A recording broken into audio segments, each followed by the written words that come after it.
This podcast is sponsored by nobody. Hey everyone, this is Tuesday night. Kristen in A Nightmare on Elm Street 4, the Dream Master, and you're listening to Tommy Throwback Kovac on Splat from the Past. You know, the guy with the painted toenails. Hey dudes, welcome to Splat from the Past, the only 80s themed horror sci-fi show where things could get totally radical. Oh, I got a good one for all of you today. I will be talking to Joanna Lipari. She was the nurse in Nightmare on Elm Street 4, the Dream Masters baby. She was the nurse who is Freddy at first, and then she's no longer Freddy. And she was also in that Charlie Band sci-fi classic, Laserblast. And she was in Richard Pryor's JoJo Dancer, Your Life is Calling. She's done a lot of great work. She's done a lot of great theater. She was in an improv group with Mary Steenburgen, which I had no idea Mary Steenburgen even did improv. And we're going to talk about all of that stuff today, and I just cannot wait. It's been a while coming. I reached out to her early summer, and now it's finally going to happen. I'd like to say also, too, rest in peace, Mort Saul. Comedy legend. I tried to get him on the show a couple of years ago. All he did was read my message and never responded. I know Mark Maron also had that issue as well. The Carson podcast is the only podcast that was ever successful at getting him on. So, fuck you. No, I'm just kidding. I love the Carson podcast, and Mort Saul was great. The best joke he ever had was, I never met a man I didn't like until I met Will Rogers. Rest in peace, Mort Saul. So, here is my interview with Joanna Lipari. Hey, Joanna, welcome to the show. How are you today? I'm good, Tommy. How are you? I am just fantastic. This is such a wonderful honor. Thank you for taking the time today. Oh, you're very welcome. So, going back in time, did you gravitate toward acting early on in your childhood? I can never remember a time when I did not want to be an actor.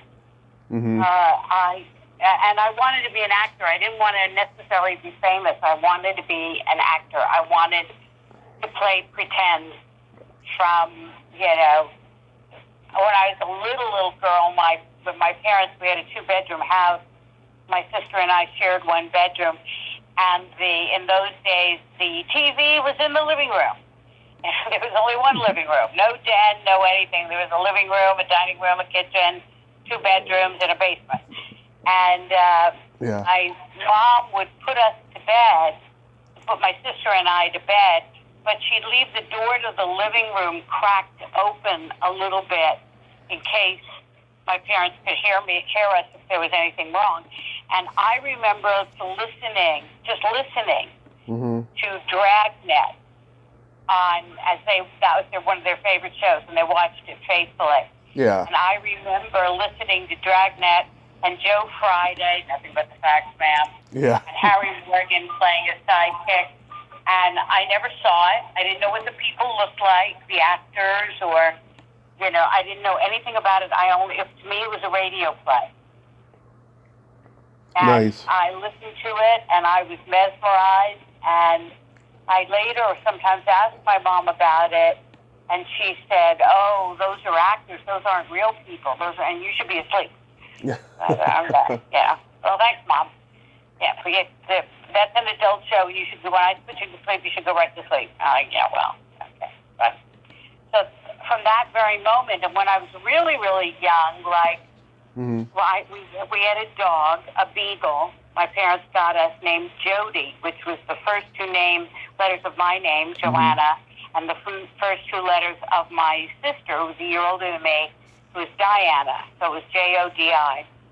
And I could imagine when we had a near scare where Jody got out the front door and was kind of bumped by a car. It was really little town on Long Island, so there wasn't a lot of car traffic. Right. And he was fine, the dog was fine.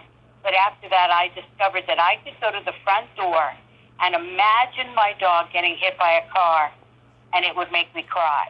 Oh. And that made me amazed. And all I ever want, and we had a little neighborhood of kids. My best friend, Rhonda Ackerman, who's friends with me today, nearly 70 years. And our other friend, Andy Kaufman, who lived across the street. Oh. And we would, not that Andy Kaufman, a different Andy Kaufman. Okay. So that Andy Kaufman, the comedian, was also from Great Neck. And he and I worked together later when we did an improv group, but I can tell you more about that. But Andy Kaufman, who I think became a veterinarian, he lived across the street, and we played Monster. And Andy would always be the monster. And Rhonda and I and my sister would sometimes play, and our other friend Janie across the street, and we would play. And, the monster, we'd be hiding from the monster, and our house hearts would be pounding. I'd be hidden somewhere outside behind a rock or something, and our house hearts would be pounding, and we would be sweating, and we'd be so scared. And then my mother would open the screen door on the kitchen and say, "Okay, kids, time to go home, time for dinner." And all of us would just pop up out of our hiding places, and Andy would get out of his crouch, and he'd say, "Okay, guys, see you later." And we'd all, that'd be it. All the sweating and the heart pounding and the terror would disappear.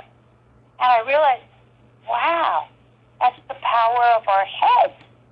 I didn't know the word imagination, and that's how I started. I found playing Monster and listening to Dragnet sealed my fate.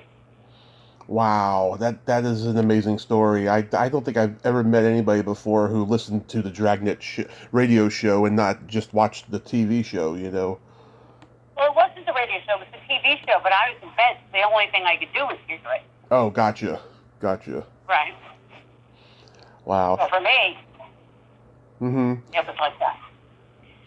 So that was the way it started. You attended Manhattanville College and got a degree in English Lit. Were you on another trajectory at that point? Okay.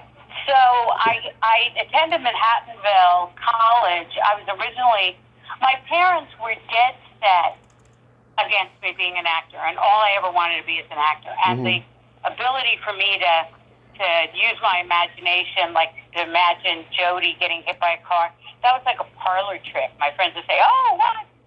Joanna can make herself cry," and I had to go and do that. It was like a parlor trick. But the idea of me actually becoming an actor was as if I had gone to my parents and said, "I want to be a hooker." It was exactly the same thing. Yeah. Yes, Mom, I want to be a streetwalker. I don't even want to be a madam. I want to be a streetwalker. That's how horrific.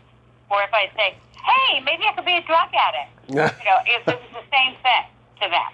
Exactly. So when I got towards college, I first went to Trinity College in Washington D.C. And I worked on the Capitol. I went for my freshman and sophomore years there, and I worked on the Capitol. My roommate, her father had been the city manager of Boston and got us great gigs. And I worked for the House Ways Committee, and I was a political science major. As Bill Clinton said, politics is for actors who are ugly. Yeah. That can't make it in showbiz. So I thought, okay, I'll be in politics, and I'll use my skills, whatever they were.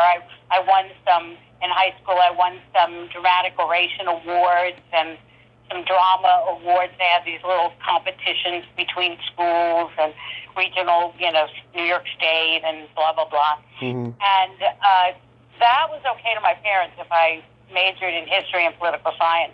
And as I was doing it, my freshman and sophomore year, my sister, who was a year ahead of me, was at Manhattanville.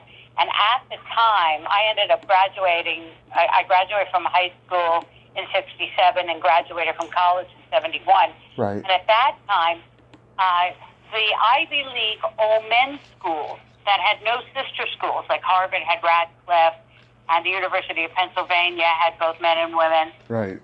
But the Ivy League schools, who had no sister schools, were trying to go co-ed.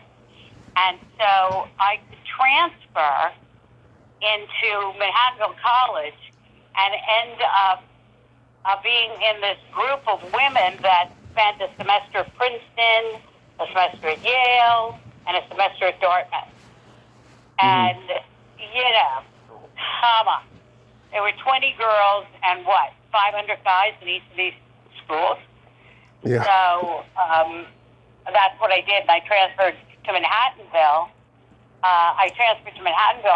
My friends transferred me once when I was there, and they got me drunk on ouzo. So I actually had my interview. I had been accepted to Manhattanville out of high school and chose to go to Trinity. So it wasn't a big deal. They already knew that and I did well academically at Trinity. So they, I was dead drunk, and they asked me what major, and I was like, well, I'm not in Washington. I'll be an English major.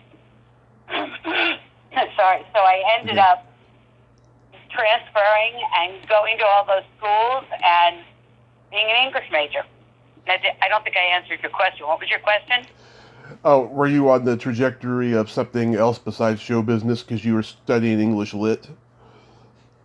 Yeah, I didn't know what I was going to be. My parents wanted me to be a lawyer, and I thought, after I was old enough to see Perry Mason, I thought, well, that could be fun. I could be an actor that way. Raymond Burr was pretty good at his job. So I just didn't know. I was just trying to. When I actually graduated and went to the neighborhood playhouse, I went to a play. My parents never went to go plays or anything like that. It was like a 35-minute ride into New York City from Long Island from Great Neck, and they didn't do any of that. And I decided I would, see some plays. So I saw a play, and in the play, Joanne Woodward was in the play, and I forget what play it was. Mm-hmm. But in her bio, she talked about this great acting teacher, Stanford Meisner. Yep. And I thought Joanne Woodward was amazing. I was desperately in love with Paul Newman, so of course Joanne Woodward had to be amazing. Yeah. And I found out that Sandy Meisner taught at the neighborhood playhouse. So when I graduating from Manhattanville, after spending my time at Princeton, Yale, and Dartmouth, I applied to Manhattanville, and I applied to the playhouse and got in. And my parents were sort of okay with it. Mm-hmm. Sorry, I seem to have a frog. If you could hold on 1 sec. Okay.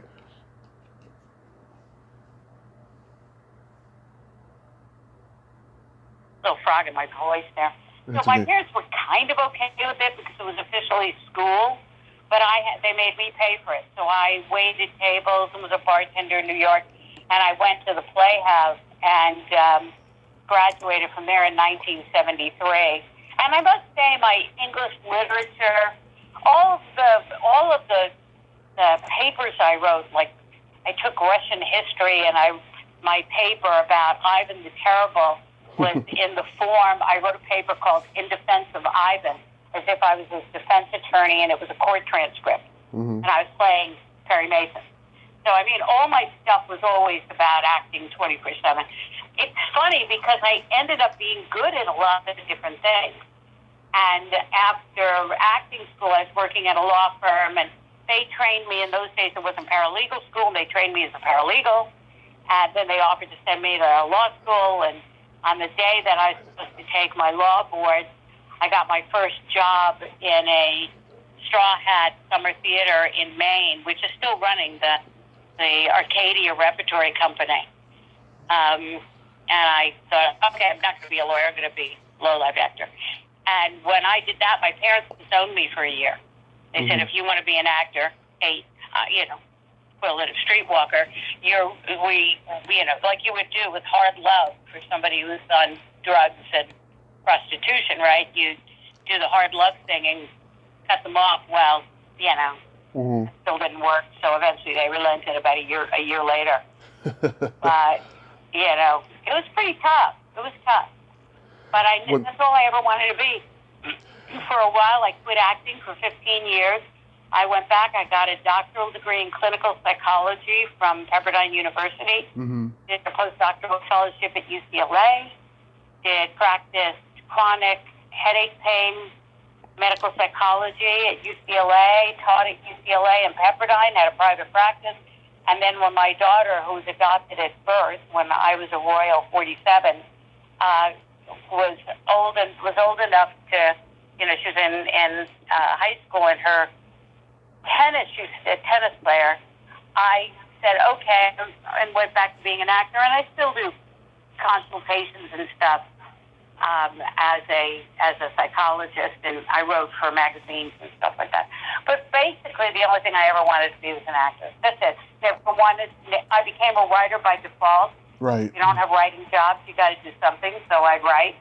I became a producer by default because you want to do a play and you need somebody to put it on, and so I'd raise some money and put it on. I never directed. I hated directing. Yeah. I hated directing because it required objectivity, and for me, being an actor is all about subjectivity, and that's what I like. So I remember doing a play in L.A. at a Noise Within, which is a pretty well-known theater in Pasadena, in California, and I was in a George Bernard Shaw play. Oh. And just played a minor role as a maid, a funny maid, but it's a comic relief in this.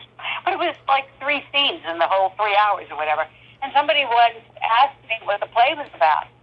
And I said, well, it's about a maid who works for this very uppity and confused family. Right. And really thinks they're ridiculous, And then they went to see the play. They said, it wasn't about a maid at all. And I'm like, oh, well, from my point of view. Yeah. When you were studying with Stanford Meisner, did any of your classmates go on to become successful in acting? Oh, yeah. I mean, a lot of them. First of all, Bobby Duvall was graduated way before me. Yeah. But he was always around Robert Duvall was always around the theater. And Steve McQueen went to the neighborhood playhouse, and he left in his will a trust or some kind of money account for the bar around the corner from the playhouse. I don't know if it still does. But if you ever went to the neighborhood playhouse, you had your identity card, even if you graduated, mm-hmm. you had your student identity, you could go into that bar and get a glass of beer for $0.25. Yeah. And so that's where I ran into Bobby Duvall. But the year behind me was a woman named Mary Steenburgen. Oh, love her. The one, yeah. Yeah, and Mary, when we graduated, Mary and another student in my class, Pam Moeller, who's now the head of the neighborhood playhouse, and Sandy Faison, who was in my class, who was in the original cast of Annie and, is now teaches at the neighborhood playhouse. Mary Steenburgen, Pam, and these 2 guys. It was Pam, Mary, and I, and these 2 guys, Bobby Frena, who's now the CEO of the neighborhood playhouse. Mm-hmm. He went and became a lawyer and an MBA guy. And the other guy we kind of lost track of. We formed an improv group, and we were in residence at the Manhattan Theater Club, mm-hmm. their cabaret, for a year. And it was the very same year, the first year of SNL on TV. Right. So all the SNL people would come and watch our improv shows, and but at the Playhouse, I guess the only one really close to me by then was Mary Steenburgen. Trying to think. I mean, there were other people. I also grew up at my little town in Great Neck. I went to St. Aloysius, and a year ahead of me was Suzanne Lederer, and she now lives in New Mexico. But Suzanne was the star. She was a star on Broadway. She starred in the show I Shine, mm-hmm. With Joe Don Baker that I guest starred in. And not because of her. In fact, I got on the set, and I'm like, Suzanne. She's like, yeah, this is my show. I've got the second lead in it. I'm like, yeah, wow, yeah. she eventually got married, and she never quit show business. She still does plays, but she lives in New Mexico. I should put you in touch with her. We've known each other since I was 4 and she was 5. Nice. She met my sister in kindergarten. So that's about, I guess Mary's the only prominent one that was like in the building at the same time as I was. But, you know, the play the Sandy Meisner people were pretty tight. Yeah. So from years past and years forward. When you were in the Crack Tokens, you all performed at the Manhattan Theater Club. What was that like? Was it classy? Well, it was a cabaret. It was the first year that Lynn Meadows was trying this cabaret. And it was a cabaret, and we did a show, and there was a late night show, and I wish I could remember it. It was an all-black cast musical, and it won a bunch of awards. And at that point, one of the opening acts for us, you know, we were the main comedy act. One of the main opening acts for us was the aforementioned comedian Andy Kaufman. Right. He came and he did some opening acts, and he was just, to us, he was your typical, to me at least, your typical Great Neck boy, you know, goofy, bad humor Great Neck boy that I had put up with my entire life. You know, I didn't find out so much later in life. I went to Catholic schools, but I found out that on my mother's side, who's Bohemian, that we were actually descended through all the mothers for being Jewish. And we lived in a Jewish town, Great Neck, Long Island, and we went, and my best friend, Rhonda, who lived 2 houses away from me, I went to the synagogue or temple with her on Friday or Saturday, and she went to church with me on Sunday, and which kind of blew our entire weekend. Thank you, Mrs. Ackerman and my mother. You know, growing up was kind of completely different. I don't think I answered.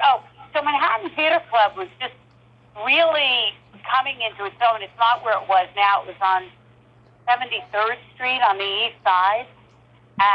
But Lynn Meadows was a visionary. It was clear that this theater was going to become a big something.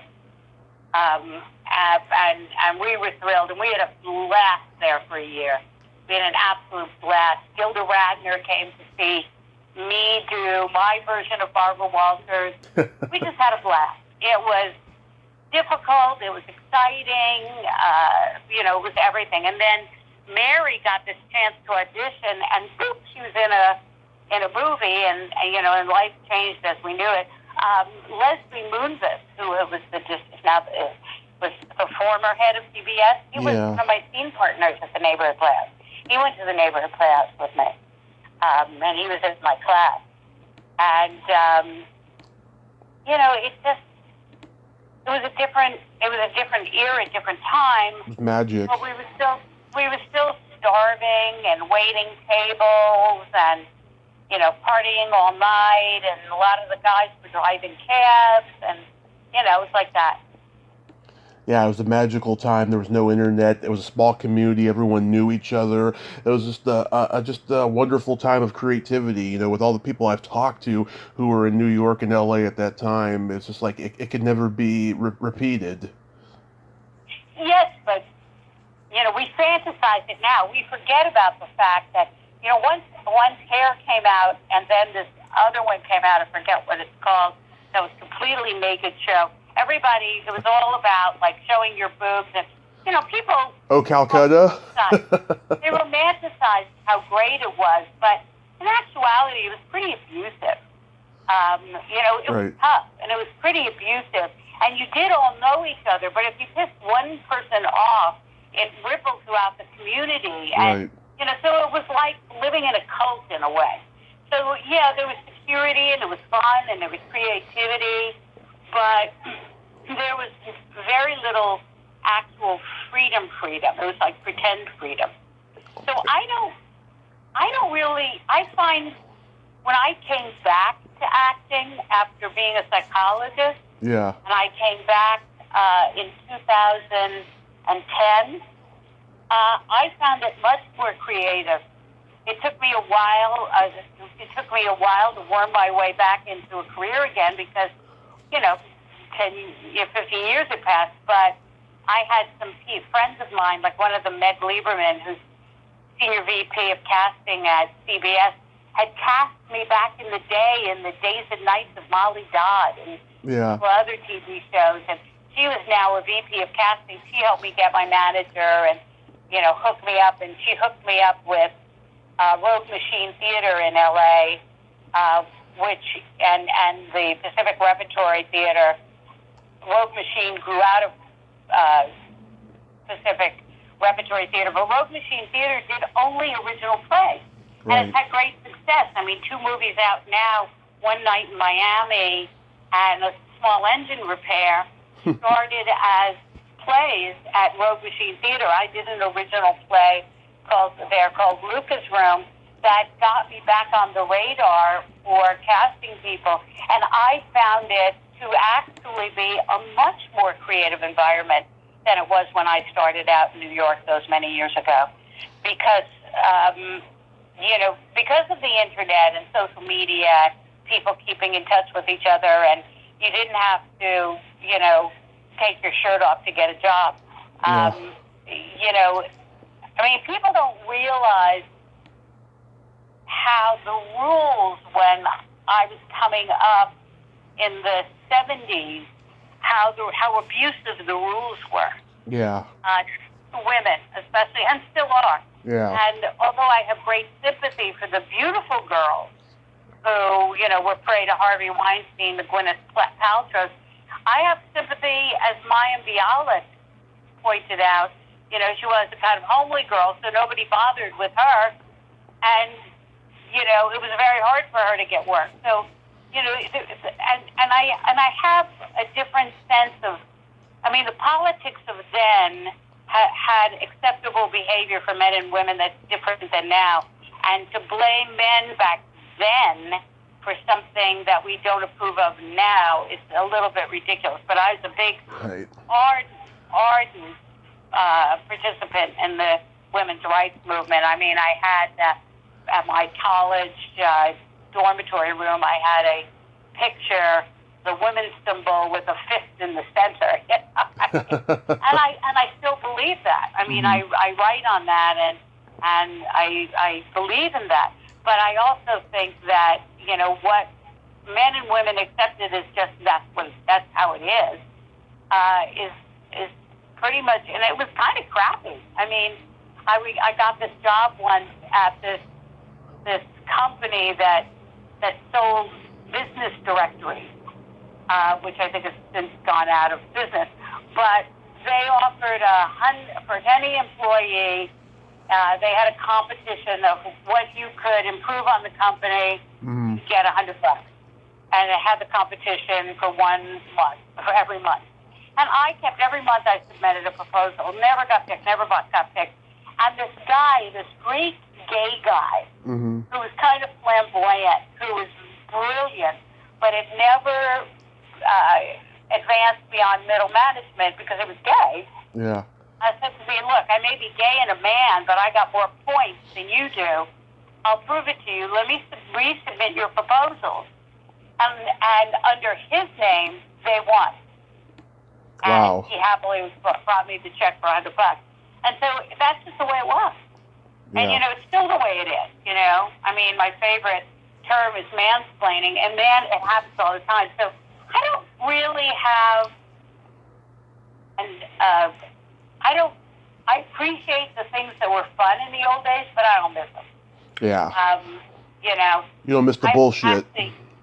I'm actually more worried about the future. Oh, yeah. We're all worried about the future. Yeah. But I loved my days, and I live large, I really enjoy doing what I do, and I'll never quit. People ask me all the time, because once COVID hit, I realized I could live in Hawaii, because all the auditions were self-tape. Mm-hmm. So I leased my house that I had bought 26 years ago. My marriage had broken up. My husband had done the midlife crisis thing, and he took off ended our marriage to take up with a girl 31 years younger than him. Yahoo! Good luck with that one. Yeah. We were together 25 years, so I thought, well, I'll get out of Dodge and come to Hawaii. People were always saying to me, have you retired in Hawaii? I said, no. I've just moved my office location. Yeah. So let me get this out of the way. What's your connection to Ivan Reitman? Because he thanks you at the end of Ghostbusters and Legal Eagles. Ivan is a complicated guy. I've heard. To make money, yeah, in between acting, and this is before I got steady work doing voiceovers on TV and film. But in 1983, what I did is I was a scriptreader. Mm-hmm. Good old English BA degree, literary analysis. And in those days, they were real script readers. They picked up their scripts, they read them, they were professionals, we got paid pretty good money. We read them, we wrote a synopsis. I'm responsible for a couple of well-known films right now that I can't remember, but I worked for Columbia Pictures, and which was together on the Warner Brothers lot. I worked for Warner Brothers and Columbia Pictures and HBO as a freelance script reader, and there was a writer's strike. Yeah. 1983. And guess who didn't have work? You. So, me. So the rent was coming due. I was freaking out. There was nothing. There was no, because of the writer's strike, there was no acting work. Theater didn't pay. Theater was not, even being in theater in New York isn't a real living unless you're, in Hamilton, or something wild, musical, successful show, because there's too many weeks of unemployment. Right. So I was freaking out and I didn't know what to do. So I was on the lot and I saw a trailer that said, a new trailer that was on the Warner Brothers, they were called the TBS studio, the Warner Brothers, blah, blah, blah. Anyway, I was in Columbia and I was on the Warner Brothers lot, the Columbia lot, and I saw this new production trailer. A new production trailer, I thought. And I wandered in. And there's no internet, no that kind of stuff. And I said, guys, I don't care what it is, I need a job. You got to give me a job because I can't pay my rent. Mm-hmm. And there was the production. I happened to see the production manager, who was a little short elfin guy, and I can't remember his name. I think his first name was Johnny. Mm-hmm. He was a very experienced production manager, and he happened to be there, and he was tiny, and older, had a kind of lined face. Yeah. I said, I really, really need a job. And he said, well, we're not hiring out of here. We're shooting in New York.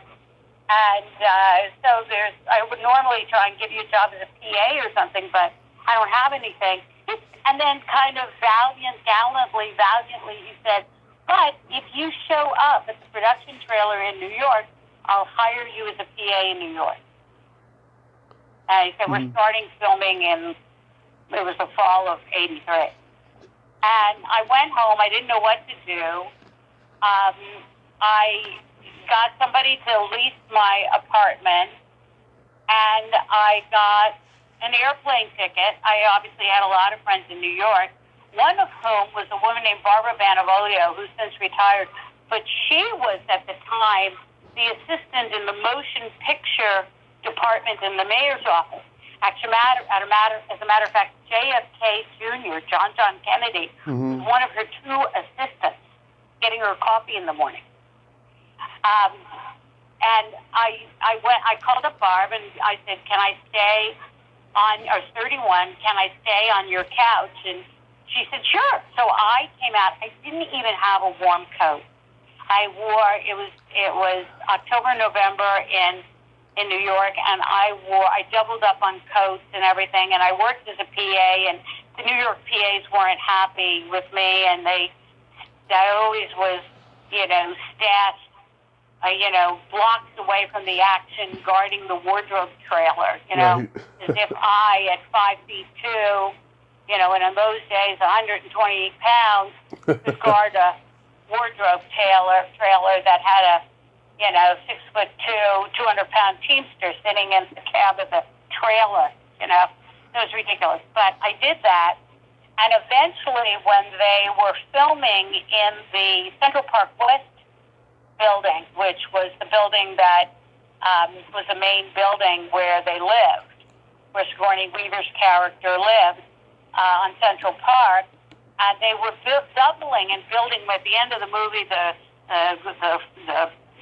roads come up and all this kind of stuff, and they were building that set. And at the time, Columbia didn't think Ghostbusters was going to be a hit, so they didn't treat us very nicely. None of the execs came to the set. They were really, they thought it was going to be a giant flop. So anyway, they had moved filming down a couple of streets, and they put me in front of this building, and my job was to make the Teamster guys not use the bathroom that the doormen use inside the building, but to go across the street into Central Park. They would have to hike about 10 minutes to a bathroom there or pee in Central Park. Yeah. And that, of course, did not make me very popular with Teamsters. Yeah. But eventually, they took pity on me, and we became friends. And I became friends with the people in the building. I explained to them what was going on. I didn't ignore them. I listened to their concerns, because it was a real, Halston lived in the building. What's his name? Something begins with a K. I can't remember. Who was the chief editor and head of Random House lived in the building. The executive editor, one of the editors of Psychology, who I later worked for Self Magazine, lived in the building. All these big mucky mucks lived in the building. And at one point, finally, the filming goes back to the building, and they're got the actors in the building, and the first AD pissed off one of the people on this HOA board. And they were banned from the building. The whole production was banned from the building. And there was a giant uproar, and everybody was panicked. And finally, the board said the only person we'll allow in the building, as long as she's present, is Joanna Lipari. So we like her. Yeah. So out of nowhere, I graduated from being on the sidelines to being Ivan Reitman's assistant on the set. Nice. No more PA. And I worked with the actors, and Ivan and I got along. He was difficult. I can't tell you, I would make a cup of coffee for him in the morning. That was one of my jobs. And I sometimes had to do 7 tries to get it right. Yeah. It was like Goldilocks. And I loved Bill Murray and the guys. And so, PAs don't get a credit. I wasn't officially in the DGA as an AD. I didn't have purchase in the cast, so he very nicely thanked me. Nice. And then he called me up and he said, will you do the same thing on Legal Eagles? And I said, sure. And so I did Legal Eagles as well. Nice. The mystery has been solved. The mystery has been solved. And it changed my life. First of all, when the PAs, the New York people were treating me badly, my friend Barb said, I'll make one call show and this will all change. And I said, no. I'm 31. I've been struggling all my life. And this is my Zen moment to learn just how to do it. No favors asked, no favors given. Just do the zen of my job day after day after day. And Barbara, it'll work out. And it did. We laugh about it all the time now. But, I'd come home, I'd be exhausted. And she was smaller than me, thinner than me. And so she said, I can't even give you one of my jackets to wear. But eventually a Teamster found a jacket for me. And he gave me this fluffy Sherpa kind of like bomber jacket. That's what I wore on the set and off every day, and put it in the laundry and washed it. Yeah. It was hilarious. And working and being humble and just, not trying to find the shortcut, just doing the work, actually did more for my acting career than anything else. Not because of the connections, because there really weren't any. I mean, people who knew at Columbia knew me, but they knew me anyway. I worked a lot at Columbia, on Columbia TV in the old days, head of the class, and all these Warner Brothers shows. I was like, almost like a contract player. But it taught me that shortcuts end up shorting the work, and that doing the work is the joy in and of itself. And it changed the way I audition, because I used to audition to get a part. Now I audition to, in my mind, I'm like, well, I don't know if you guys, what considerations, whether I'm too young, too old, too short, too fat. The joke was I was cast in Aisha, which was a CBS show. Mm-hmm. Joe Don Baker was 6'5", and I'm 5'2", and it made a two-shot really tough. Yeah. So, there are a lot of different considerations, but I changed the way I would audition, and I would think to myself, okay, I'm just going in to help these producers and directors out. I'm going to show them. I'm going to bring my best acting skills to this material and let them hear and see what this part can be. And if I'm the right person for it, great, because of the way I look or whatever, or don't get it, whatever. And it changed the way I audition to be of service. It's not a me thing anymore. Right. And that's how it's worked ever since then. How did you get cast in Laserblast? Was that fun to shoot? Oh, God, Laserblast. That's the very first film. I was in New York City. Mm-hmm. I had this crazy agent out here that my New York agent had got me, a guy named Mike Greenfield. And Mike Greenfield Management. He managed a lot of guys like, of course, Buchholz, Stacy Keach, all these manly men, Europeans and manly men. And then he had a few beautiful models, Tawny something, who was a Charlie's Angel, and, a couple of really beautiful models, and me. Right. I was his character relief. And I was in New York, and I had gotten an offer to come out, and he was working on this Laserblast, and he said, okay, you'll get 2 days on this movie, so it'll pay for your trip out here, and then we can meet, and we can figure out what we're going to do, if anything. So he got me the movie. Now, I had never seen a movie camera. Uh-huh. And I came out, and I had a friend named Steve Burley. Steve Burley and Hope Busby were classmates of mine at the Playhouse. They married. They actually had a son named Patrick Burley, who's one of the writers on the latest Avenger movie. He became a writer. Mm-hmm. But at that time, Steve was just another actor, good friends with Les Boonvest, and he was trying to explain to me about when you do what a camera looks like. It wasn't digital. There was no digital feed. What you shot on the camera, you just hoped it was there. There were no, you couldn't see the picture before you took it. And so he's explaining to me how you have to hit marks. And we'll put a little piece of tape down on the floor. Well, I was so anxious. I was in a little teeny, tiny bachelorette apartment in Hollywood, in what was a theatrical hotel that people that would come out to work in, on shows or on tour, maybe put up. And I was staying there, and I put tape on the floor all over this little place and tried to walk to it without looking down. I thought, how the hell am I ever going to do this? I don't know how to do this. And I was petrified. I was up all night. And the next morning, I go out to the movie set, and I'm panicked about this hit the tape thing, hit your mark, they call it. And I didn't know what the hell to do. I thought, Jesus Christ, my career in L.A. begins and ends today.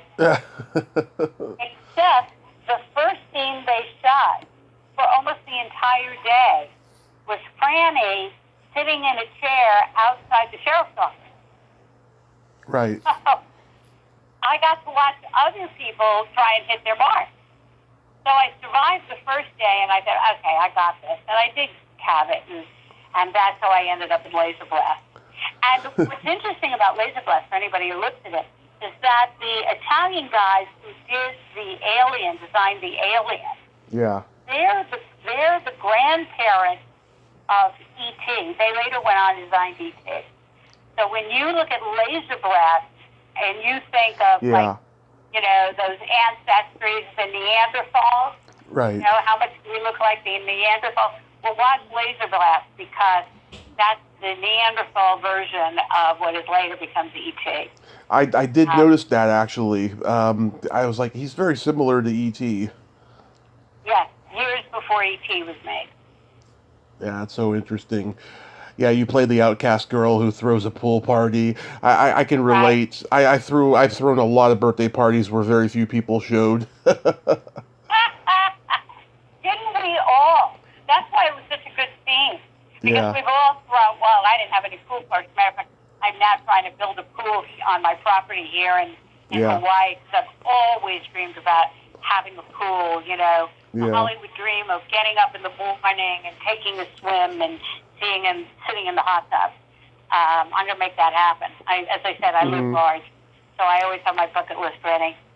Because of your association with Columbia, is that how you got JoJo Dancer, Your Life is Calling? Yes, although it was actually through ABC. ABC at the time, I was always, you know, looking for paid work, right? Right. So ABC at the time had a bunch of shows that were like, here's that sports show, like Battle of the Network Stars, and they were like the forerunner of reality shows now, and they were pretend sports shows. They put a bunch of stars, and they'd have races and contests and stuff like that. And there was a guy named Billy Garnett, who was and the way the neighborhood playhouse worked is there were 100 students at all times in the school. 80 were in the first year, and then out of the 80 first-year students, 10 boys and 10 girls were kept for the second year. So when you went from a class of 80 to a class of 20, which is a harsh cut, and they still do it that way. Right. And over time, some really good first-year students were cut that shouldn't have been cut, and some people that were kept for the second year turned out to be like one-trick ponies and duds. But you know, they did the best they could. Right. But Billy Garnett had been cut after the first year.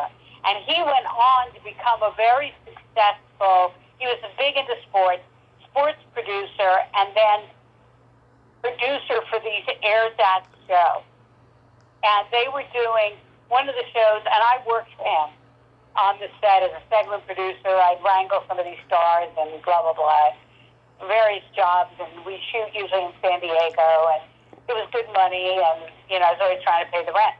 And then they were going to do the Muhammad Ali tribute at either it was at the Forum or the Staples Center, I can't remember. But I was hired to help wrangle some of the stars, one of whom was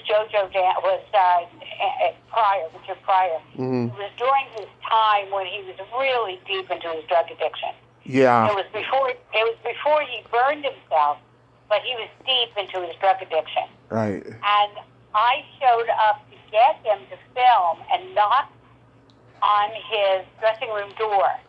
And he opened it and pointed a gun at my head. Oh, my God. And he said, "What the fuck do you want?" He might have called me Whitey. I can't remember. Yeah. But basically, I remember the gun and the "what the fuck do you want?" And I tried to be, I thought I would pee in my pants. And I tried to be really, really calm. I always, when I did these jobs, I took them on as an acting job. I'm acting like they did. I'm acting like a segment producer, you know. Yeah. Because me, Joanna Lipari, New York Dago that I am, I'd be like, "What the fuck?" Yeah. I feel like that. So I calmly said to him, "Well, you're needed." And he said, "I'm not going anywhere. Fuck you." Well, you know, it would click the gun was there, and I said, "Please put down the gun. It's making me nervous." "It should make you nervous." And he was so abusive. And I said, "Well, sir, this is for Muhammad Ali. It's not for me." That I'm asking. And he slammed the door, and I waited outside thinking, do I knock? Do I not knock? And he finally opened the door, and he came with me. And we did the tribute. We worked together the entire day, and he was incredibly abusive. And a lot of, like, abusive comments about about me being white and a woman and being a white cunt and being this and being that, and then tirades about justifiable racial, injustices that I couldn't disagree with, Mm-hmm. And I would say, yes, sir, I agree with you, sir. I agree with that. And we went through the entire day. Okay, flash forward a few years. He has the fire. He burns himself, all of this kind of stuff. And suddenly my agent gets a call and says that Richard's making this movie, JoJo Dancer, Your Life is Calling, and it's sort of self-autobiographical, and about in the early days, how he got heckled and stuff like that. And he looked you up. That's what my agent actually said to me. Yeah. He looked you up and he said, I want to get this girl to play the bar patron and heckle me improvisationally. He said, because she's really tough and she won't be scared. Wow. And they called me up and I went, and when I got on the set, Richard Pryor walked up to me, he grabbed my hand, and he said, I am so sorry for how I treated you. I don't remember all of it, and I remember the gun. you know how he talks, but I remember the gun. And I said, it's okay, Mr. Pryor. And he said, oh, no, you're Richard. We're self-actors, and I'm the director. I'm Richard to you. And you can even call me Richie if you want. And he was really, really sweet. He gave me a huge hug. And he said, now I want you to beat my ass into the ground. And so we filmed the scene, a number of different cuts with me one-liners. And what's in it is one of the ones, actually, there were some harsher ones, but Columbia said, no, we're not going to use those, there were some harsher ones where I commented on his male anatomy. Because he said, just go for it. He said, I owe you a good slapping down for what I did to you. Yeah. And so here's your chance in front of the whole crew. You just slap me down, girl. You just keep slapping me down. Yeah. And we said he kept doing take after take. And I slapped him down, and then they called cut. And everybody laughed, which made me more outrageous and funnier. But we used one of the tamer ones, actually. But it was a great day. And talk about making amends. And, I still to this day, I adored Richard Pryor. I adored him before the Muhammad Ali tribute. Wasn't too happy with him during it. But I always loved the bad boys. Like, I love Bill Murray. Bill Murray was amazing, and he's crazy and nutty. Yeah. But I love Bill. I love Bill. And I loved Richard Pryor. I admired him, and I listened to all of his concerts, and I watched his silly movies with, I forget his name, the funny guy who did Young Frankenstein. Mel Brooks. Yeah, well, Mel Brooks directed, but the other actors... Gene Wilder. Gene Wilder, yeah. Yeah. And I watched all those silly, stupid movies and laughed my head off. Same here. I just love... So that's the story of JoJo Dancer. That's how I got the job on JoJo Dancer. That's crazy. I heard he pulled a gun on Peter Bogdanovich because he owed him money. That's crazy. It was pretty crazy. Yeah. I never knew whether the gun was loaded, and I never asked. Yeah. At the moment when he was pointing the gun at me, I said, in my mind, pretending to be a AD, I said to myself, the gun isn't loaded, but act as if it is. Yeah. And I just kept pretending, he's not going to shoot me, he's not going to shoot me. I was terrified. There's no doubt about it. Of sure. Yeah. So that's how I got that. So when people say to me, acting's so easy, just go, those are the jobs I got, man. Besides an audition, I really earned them. You're my fifth guest from Nightmare on Elm Street 4, The Dream Master. I just love the whole Nightmare on Elm Street series. How did you get to play that nurse that was Freddy before? Yeah, this was kind of forget what this director's name is. Rennie Harlan. Rennie Harlan, yeah. Yeah, Rennie Harlan. When I auditioned, I didn't really want to play that part. Yeah. And when I auditioned, he promised me that I would get to transition, that they were going to transition me, and I would get to play the transition of me becoming Freddie. And then at the very end, it'd be Freddie. And I was very disappointed when I got on the set and found out that that was what was promised. Right. So I was not that happy about it.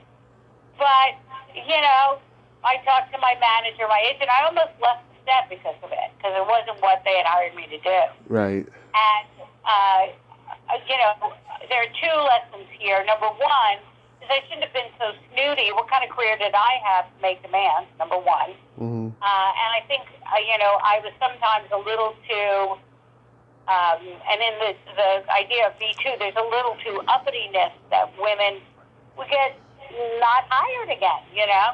And so there are thoughts like that I have, but the other thought, but my agent said, nah, just do it, and forget about it. And I did it, and I forgot about it, and I kind of like the clip now. So the lesson there for me was just shut up and do your job. And if something's really wrong, then complain. But, you know, because your ego's in a little twist, you know, just forget it. So Yeah. So I only complain on something I see on the set that's really wrong. An actor really being abused, or, you know, something that's really wrong. Because, you know, just look at this last instance with Rust and the shooting of the cinematographer. There were actors for whom this movie was a big break, and they saw things all along, and you're afraid to say something. You have no power. Right. And they were afraid to say something. And you don't really, you know, you're not an expert in firearms and blah, blah, blah, blah, blah, blah, blah, blah, blah, blah. And so that's the position unknown, you know, non-name, let's say unknown, but non-name actors are in. They're in a position between being, you know, fired and blackballed and blah, blah, blah, and trying to do the right thing. So unless something's really, really wrong that I can clearly demonstrate, most actors do what I've learned to do, which is just do my job. I just do my job. Right. But, you know, I've never been on a set where my physical, where me or anyone I was around was in true physical danger, except for the Muhammad Ali tribute, which wasn't an acting film. But I've never been on the set of a cop show where, you know, I've been on cop shows, but not where anybody was drawing a gun or anything like that. So, you know, so that's how that goes, you know. Yeah. I have to say it's a very effective scene. You know, I thought you made a pretty nurse. You exuded a lot of creepiness at the same time because, you know, of what previously happened. You know, and Tuesday Night is a good friend of mine, and I thought you worked well with her for the rest of that scene. Oh, thank you. Yes, I enjoy. I ultimately once I got over myself, I really enjoyed it. Yeah. But that's the cue for an actor, is get over yourself. You are so unimportant. On the other hand, about safety, that is important, and you have no power, so we've got to figure that out. That's something that's got to be figured out in the future. But in Nightmare on Elm Street Part 4, it was all my ego knickers were in a twist.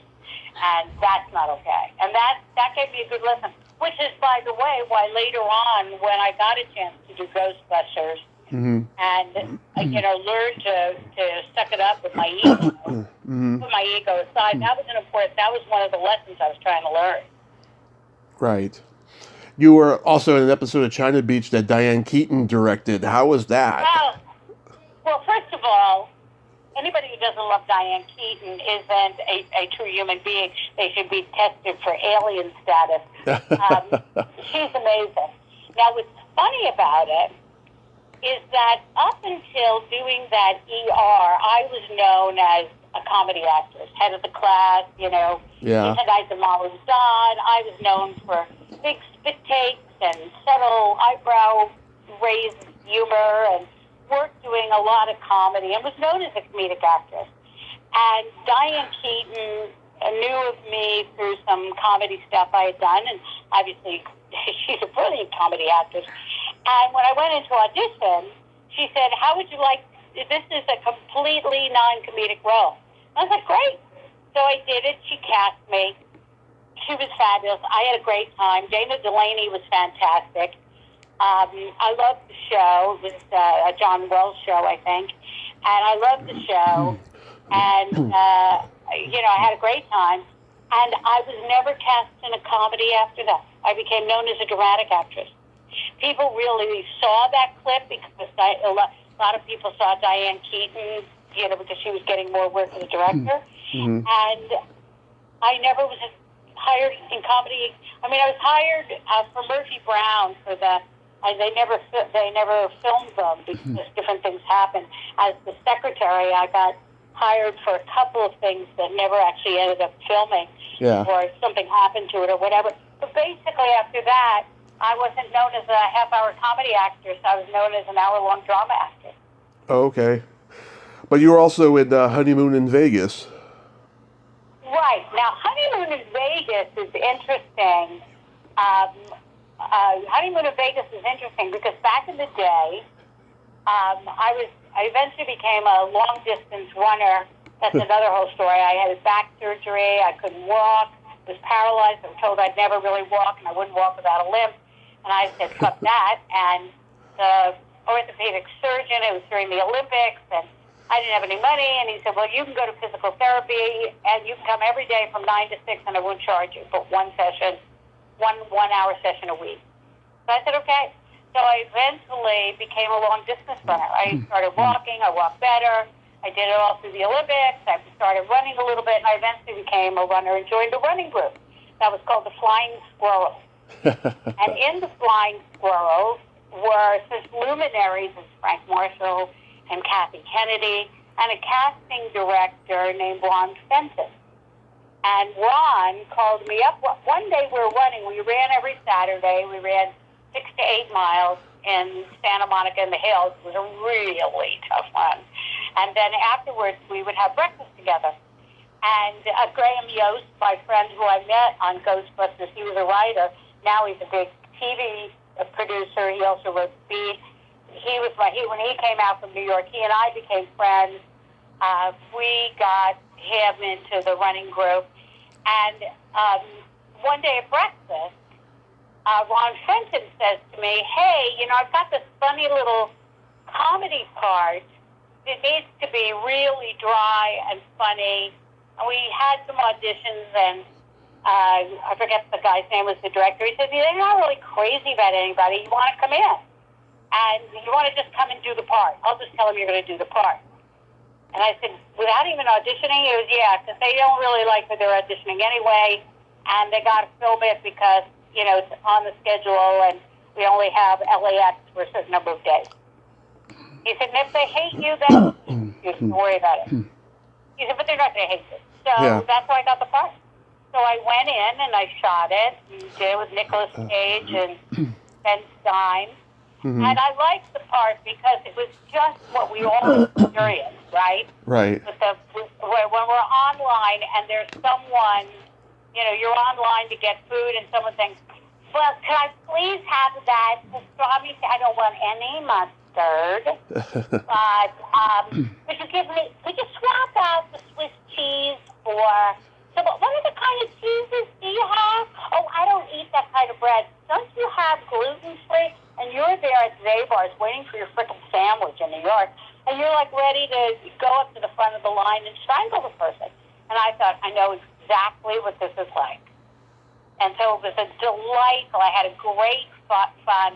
On the first overall, they do a big rehearsal, so then they can set the lights and figure out how they're going to shoot it. And after the rehearsal for camera, the director came up and gave me a hug, and he said, you're perfect.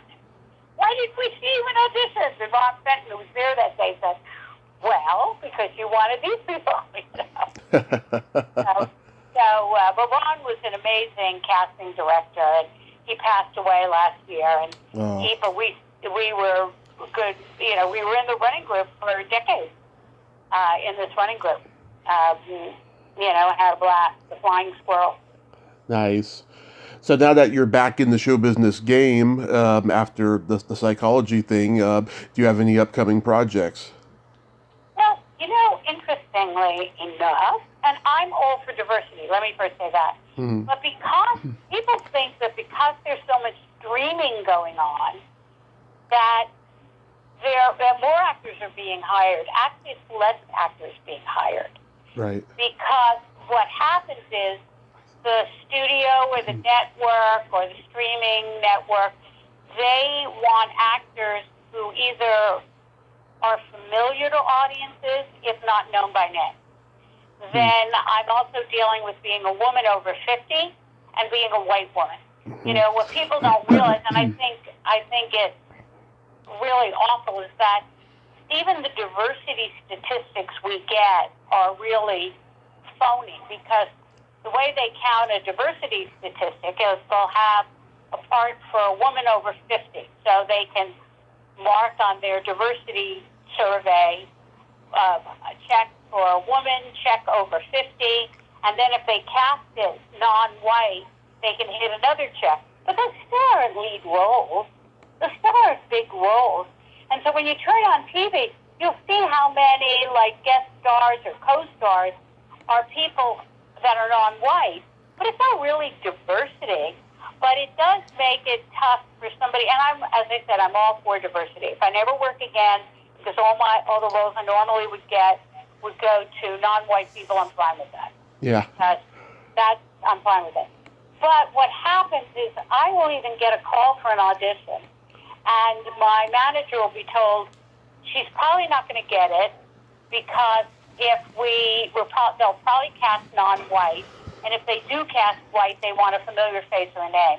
So a lot of times I've been the backup person, which is how I ended up on Persons Unknown, because they had hired an actress to play the director.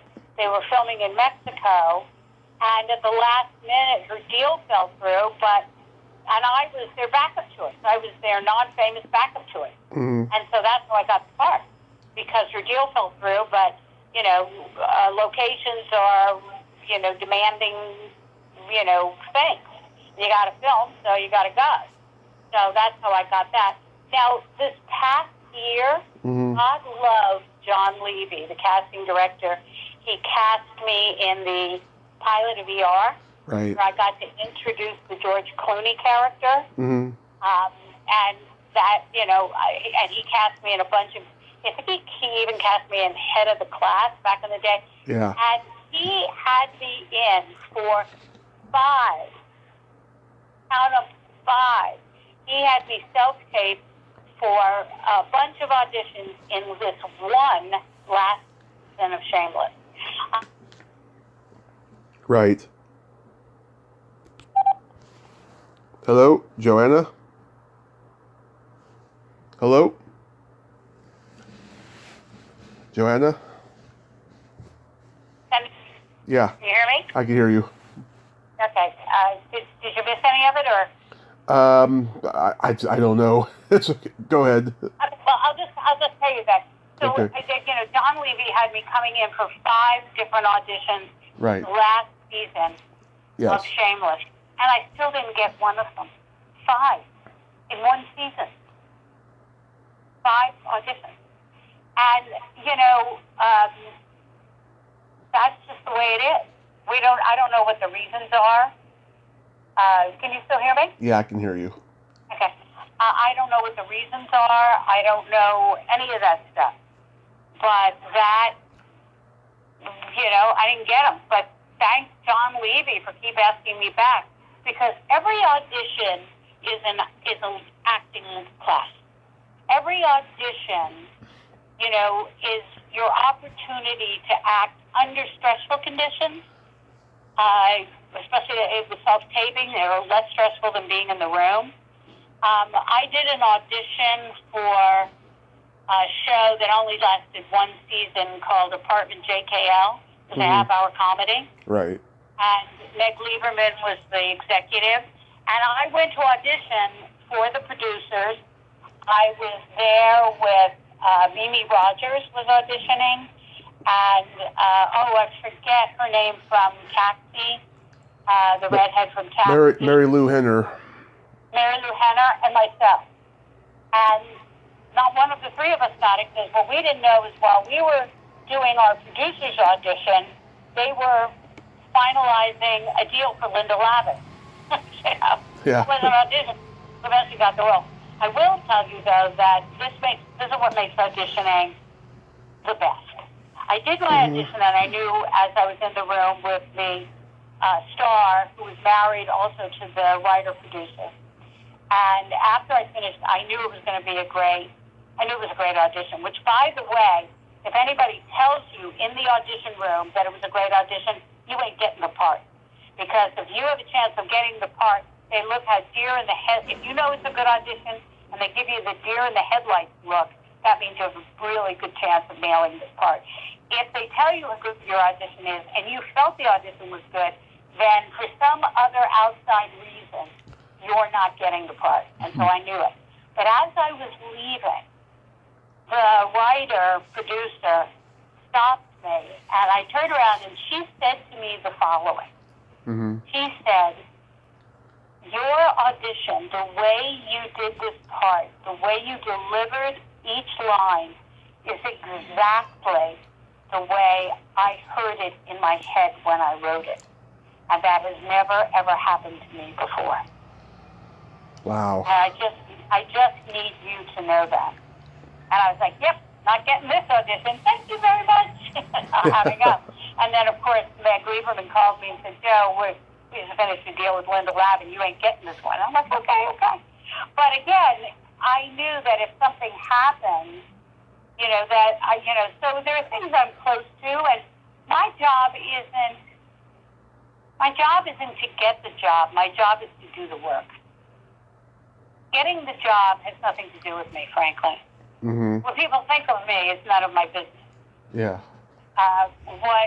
What my job is to do the work, and I do the work every day. Every day, I work on a monologue from Shakespeare.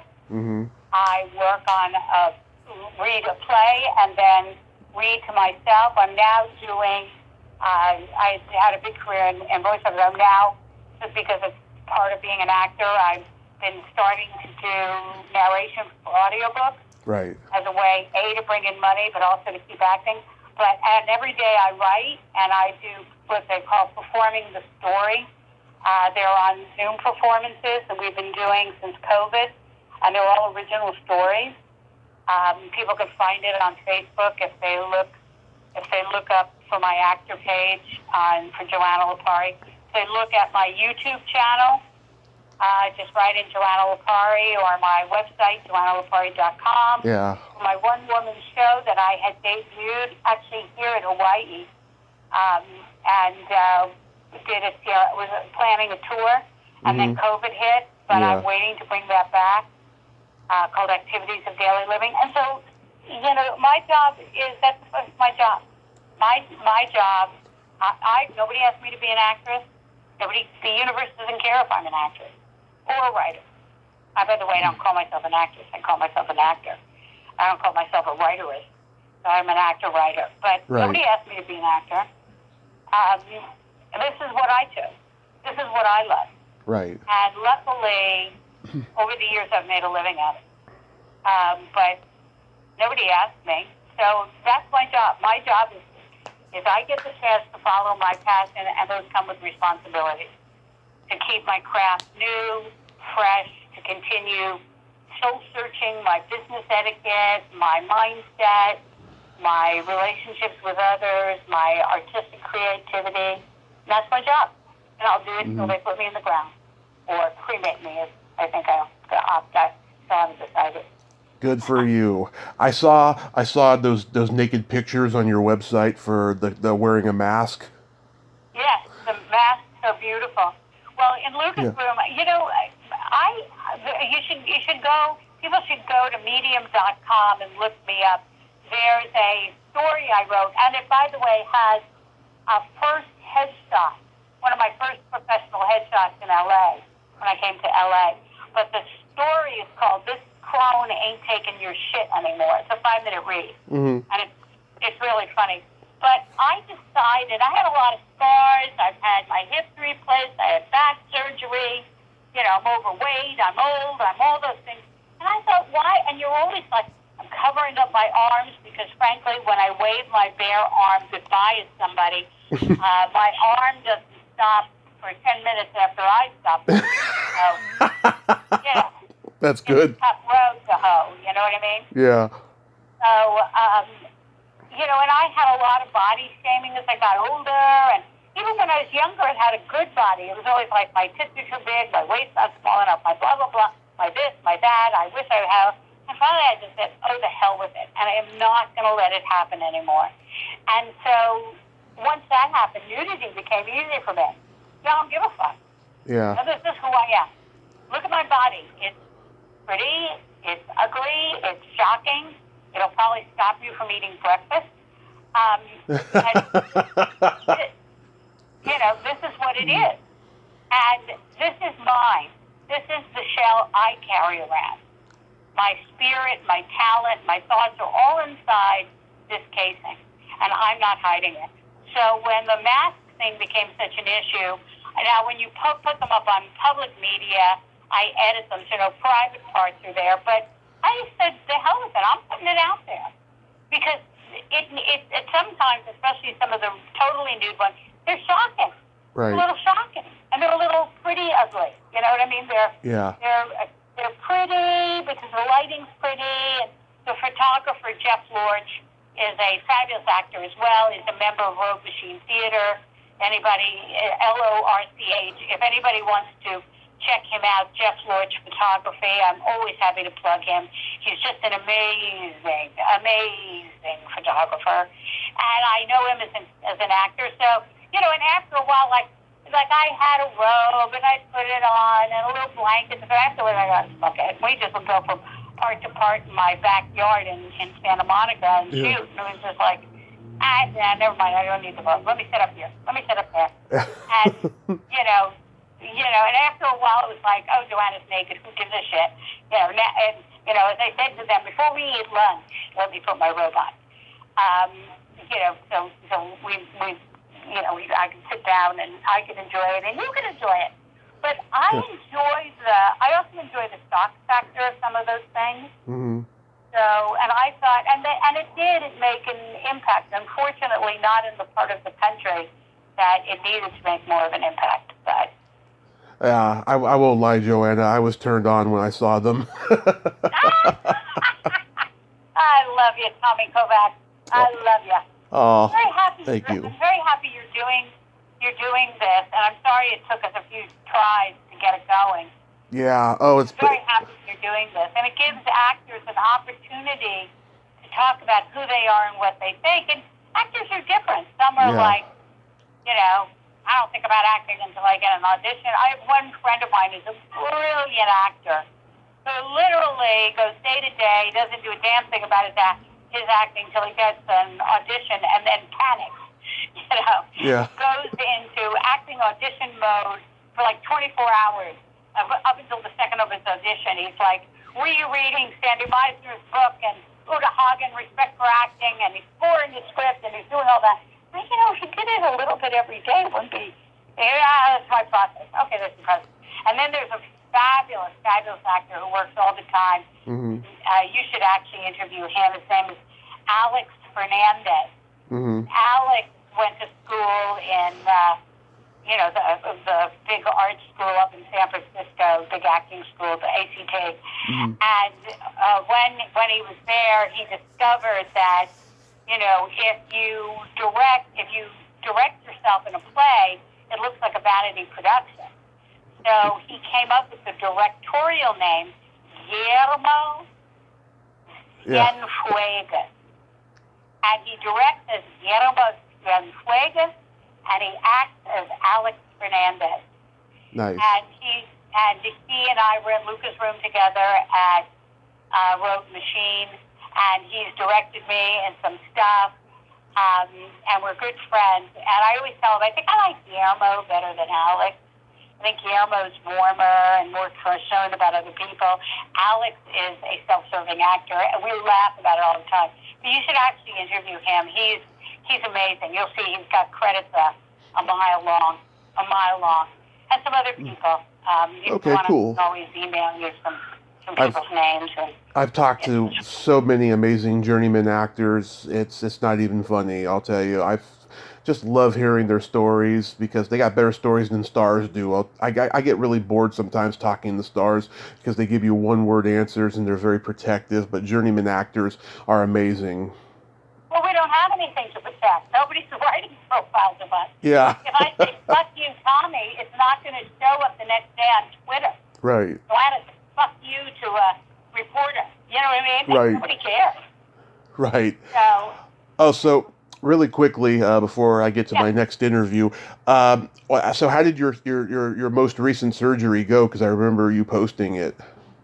Oh, well, interesting. It went great. I had a hiatal hernia, which is not uncommon.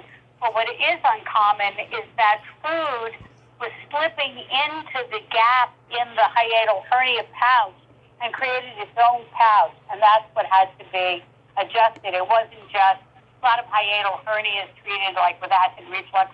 That's a major cause of GERD and stuff, especially for people as they get older. So it took me a long time. The funny thing about it is it took me a month in the mainland to go through all the steps you have to go through for Medicare to approve it. And one of the steps was that I had to go through a complete cardio workup, including a stress test, which they now do instead of on a treadmill. They inject you with a chemical to raise your heart rate. But even with maximum amount of chemical to raise my heart rate, they couldn't get it above 95. And the cardiologist said, okay, you're done ever doing cardio. It's all from my years as a runner. And so the doctor said to me, you don't have to do cardio ever again. You can take a walk, a stroll with a dog, whatever.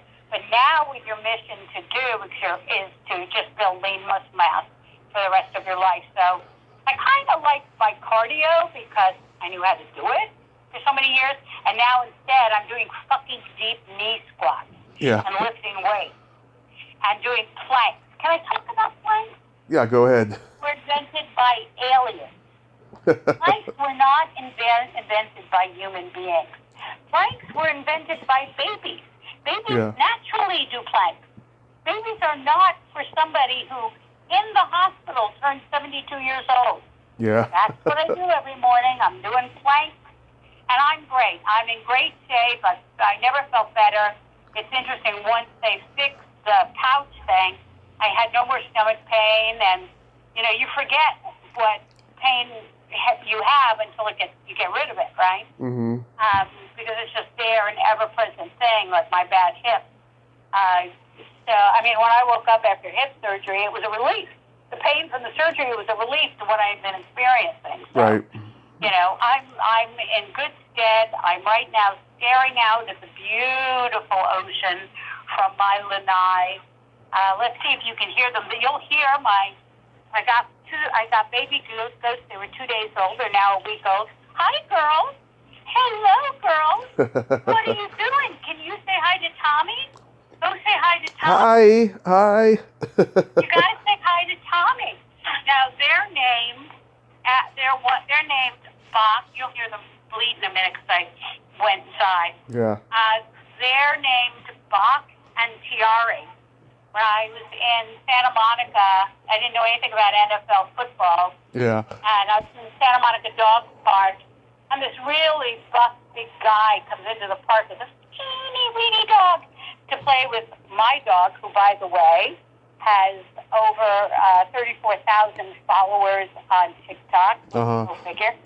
But anyway, he explained that when we got to talking, and I asked him if he was a bouncer, and he said kind of, and I said, what club did he work at? He finally explained to me, well, I work for the Green Bay Packers. I'm a player. And he's the second highest player, salary player. His name is David Bakhtiari. Nice. And he has the position, if you've seen the movie Blindside, of protecting Aaron Rodgers. Right. So I thought he was so sweet, so kind, that I named my baby girls, one Bach and the other Tiare. So after the Green Bay Packers, David Bakhtiari. So those are my girls, right? Are you good girls? You good girls? And I have my dog and my 2 goats and my lovely Hawaii place and my little recording studio and my little filming studio in my house and all my writing stuff, and I work every day. I put in 8 hours every day, either writing, recording, narration, recording auditions, making tapes. I have on Instagram. I'm going to move over lots to TikTok, but I have Auntie Ethel. If you look at my YouTube channel, I don't know if you've seen that. I did. Auntie Ethel. Mm-hmm. And I have a character that I'm developing named Medusa Fibonacci. It's all in the novels. And Medusa, I tell you the fortunes of the world as they come to me, because I am here to help you live a fabulous life. I am Medusa Fibonacci. It is all in the numbers. And I work on that, and I'm starting a couple of other characters as well. And that's what I do, and I love it. That is so great. Joanna, you are blessed. Thank you so much for coming on today. Well, thank you for asking me, and yes, I am as I tell my daughter, I am grateful, not greedy. Oh, that is wonderful. So let's talk again, and you stay safe and keep on creating. Thank you very much, Tommy. Have a great day. And happy holidays to you. You back to you, right at you. Okay, bye-bye. Bye. Well, there you have it. Joanna Lipari. Isn't she a sweetheart? Oh, what a great lady. I like her a lot, and she has great stories. And a killer bod. Well, until next time, this is Tommy Throwback Kovac saying there's no shame in living in the past, because the present sucks. Later, dudes.